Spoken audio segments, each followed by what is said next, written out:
Good morning, guys. Happy Wednesday to all of you. Good morning, good afternoon, good evening, from wherever you're watching me from, according to your time zone. I'm here once again to continue where I stopped yesterday. My name is Frankai Mako Abraham Adejube, and thank you so much for joining me in my story and my years with cancer.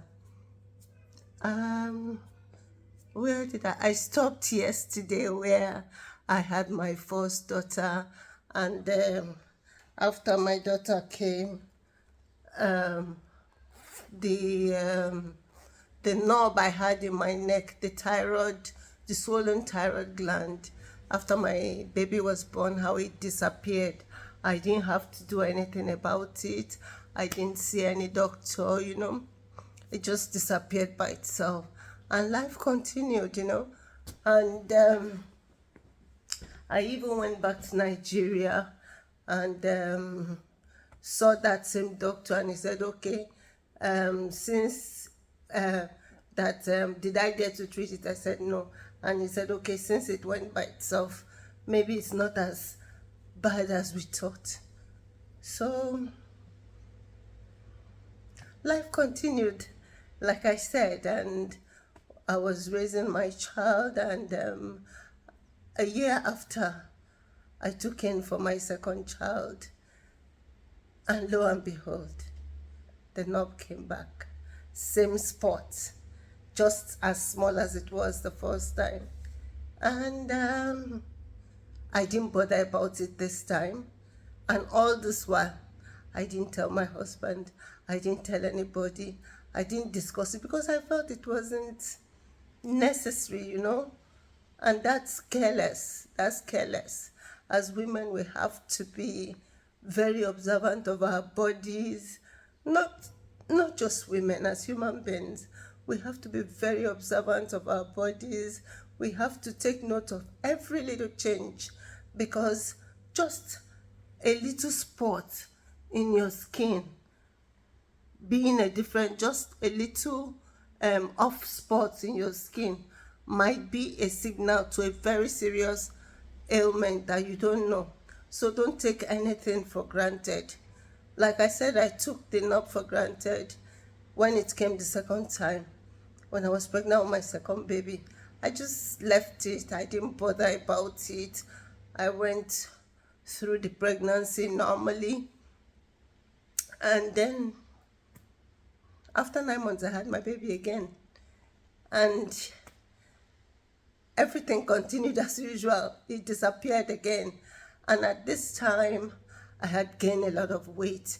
I was about size 20 up, 22 down.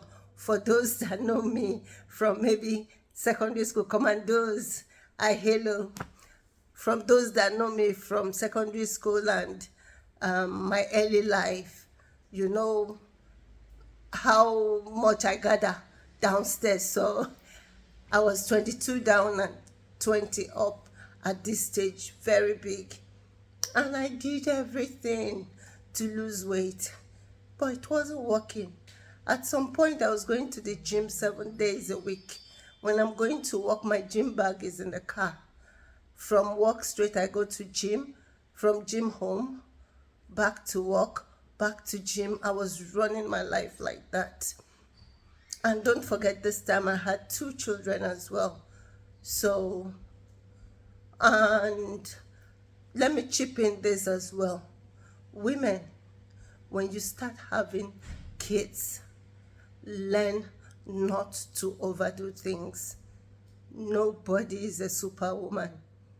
Don't ever take the superwoman role, because that was what I did. I was a superwoman. I was doing 70, 80 hours a week, and I had 2 kids. They had to go to school, they had to eat. I had a home to look after. I overdid it.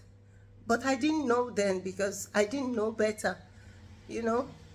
So, like I was saying, my kid came and the knob disappeared, but my weight, I just kept adding and adding.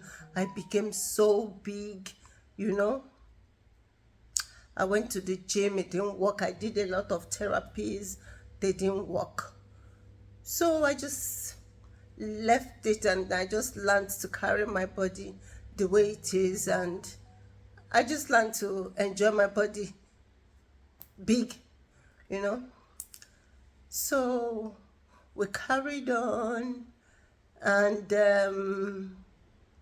at this time I had no issues as well. We carried on normally, and then this was my second child was born in 2005 now. And then in 2008, I got pregnant for my third child. Remember, now I'm very big. And I think then I was size 2022, yeah. This time, that little knob that used to come came out large. Like, you know what you call goiter? It was like a goiter. But because I was very big and fat, you know, I had this beaded neck. And people would say, oh, I like this beaded neck, you know, I like it. Some people are born with it like that. Oh boy, I no get beaded neck. Na goiter. But I didn't say it to anybody because nobody noticed. People just felt, okay, she's fat, she has a beaded neck, you know. Even my husband didn't know there was anything there, but I could see it. It was so obvious. So after I had my third child, you know, the first week you go to immunize the kids at the GPs. So I took my baby for first immunization. I think a week after she was born. And then I said to the GP, do you notice anything around my neck? And he said, I was just going to ask you, do you have any issues with thyroid? And I said to him, well, I don't know, but there's something there. I know there's something there. So he gave me a referral for biopsy. That was where it all started, people. He gave me a referral for biopsy, and I went for the biopsy. I had the tests done, and don't forget, no pains, nothing, just the swelling. And my baby, you know, my baby was still young. So I went for biopsy, as I was saying, and the biopsy came back, and when it came back, I was told I needed to, I think I went for a few more tests. I went for a few more tests to ascertain, you know, what was really happening, you know. Now they had discovered, yes, there was something there, but now I had to go have scans, more blood tests, you know, a lot of stuff.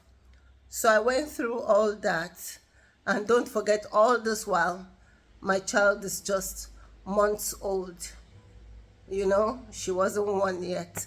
So I guess I'm going to stop here today because I have an appointment to attend, but we'll continue from here tomorrow, from when I did all my tests with regards to the swollen neck. Let's put it that way, swollen neck. You know, because this time the neck was really swollen. I was fat. I'll look for pictures actually.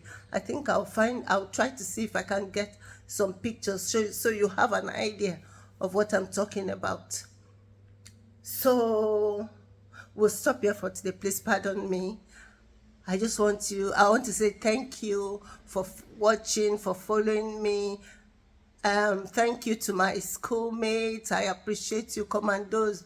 Always a commando, you know. I appreciate you guys so much. Thank you for the love. Thank you for the followings. Please don't forget to share. Share, because this is the only way this story can reach out to a lot of people. And there are people out there really suffering, you know. There are people suffering. And another thing I want to say to you, never be ashamed to say you have cancer, or to treat or to speak with people, because you never know who will help you. You never know the story you will hear that will brighten up your day. So I'll end with that. I just say thank you so much for following. Don't forget to press the like and share button. I'll talk to you tomorrow. Bye. Have a lovely day.